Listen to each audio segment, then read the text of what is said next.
Kevin Costner's lowest-rated movie confirms a surprising career trend. Kevin Costner has been a Hollywood stalwart for over 4 decades. In that time, he has featured in some of the industry's biggest hits, including fan favorites like Field of Dreams and award winners such as Dances with Wolves. However, while these movies and others like them constitute some high-profile successes for Costner, his involvement hasn't always guaranteed a good return. While Kevin Costner's career has had multiple highs, there have also been lows. Prominent examples include notorious bombs like Waterworld and The Postman, but even more recent projects have fluctuated between box office and critical acclaim and mediocrity. Examples like Horizon prove how fickle fortunes can be in the filmmaking business.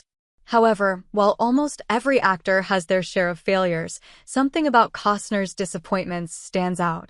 As demonstrated by the actor's worst-reviewed film of all time, the 2002 thriller Dragonfly, even when his movies underwhelm, they often prove surprisingly popular with viewers.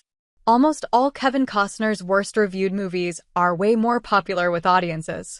The difference is stark, although it's not unusual for poorly reviewed films to be more favorably received by audiences. Costner's career takes this to absolute extremes, typified by Dragonfly. The paranormal thriller, in which Costner plays a bereaved doctor, holds just 7% on the review aggregator Rotten Tomatoes. However, the movie's audience score on the same site is a comparatively stellar 62%, a discrepancy of 55% between the two. Closer inspection reveals that this is far from an anomaly. The fact that Costner's films have proven to be considerably more popular with audiences than critics throughout his career means that it's impossible to dismiss the trend as mere coincidence.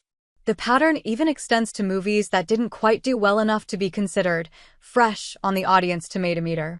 The Postman, for example, scored 14% with critics and 51% with audiences, despite being widely acknowledged as one of Costner's most disappointing films to date. All this suggests that there's something unique to Costner that makes his movies appeal to a particular audience, whatever their critical performance. Why Kevin Costner films score better with moviegoers? He makes a particular kind of movie. While many rotten Kevin Costner movies might seem disconnected from one another, it is possible to identify a trend that unites them. It's telling, for example, that some of his critically underwhelming projects have become his most influential in wider pop culture. Examples include Robin Hood, Prince of Thieves, and The Bodyguard, 2 movies that were contemporary box office triumphs and have achieved subsequent cult status. A key reason for this could be the 2 films' deliberately emotive and highly traditional, broadly appealing storytelling style, an approach that may not be revolutionary, but has proved consistently popular with audiences. This suggests that more than many other performers, Costner's worst-reviewed films often fail critically because they conform too closely to the status quo. It's a trend that is reflected in releases like The Guardian, Wyatt Earp, and The War. In all 3 cases, critics highlighted formulaic storytelling. However, while formula might not appeal to more high-minded professional reviewers, audiences looking to be entertained may be more sympathetic. As such, it's not too much of a stretch to characterize Costner as a populist film star whose movies are more likely to resonate with the public, even if critics remain skeptical. Not every Kevin Costner flop is loved by audiences. There have been exceptions to the rule, as the difference between his critical and audience scores shows. Costner's aptitude for conventionally appealing storytelling has been a significant factor in building his reputation with the public. However, even with this strength, he is not immune from audience criticism. Movies like Jack Ryan, Shadow Recruit, The New Daughter, and Waterworld are all examples of rotten Costner movies that performed worse with audiences than critics. This proves definitively that his films aren't guaranteed to be well received by the public.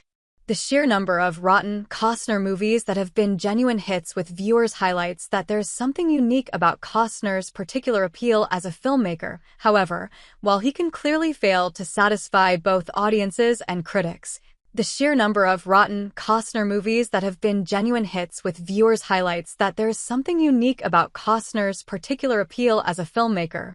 It also suggests that there will always be an appetite for his brand of storytelling. While the financial folly of releases like Horizon has been well documented, The fact that the movie-going public continues to show their affection for Kevin Costner's films shows why he has had such a storied career.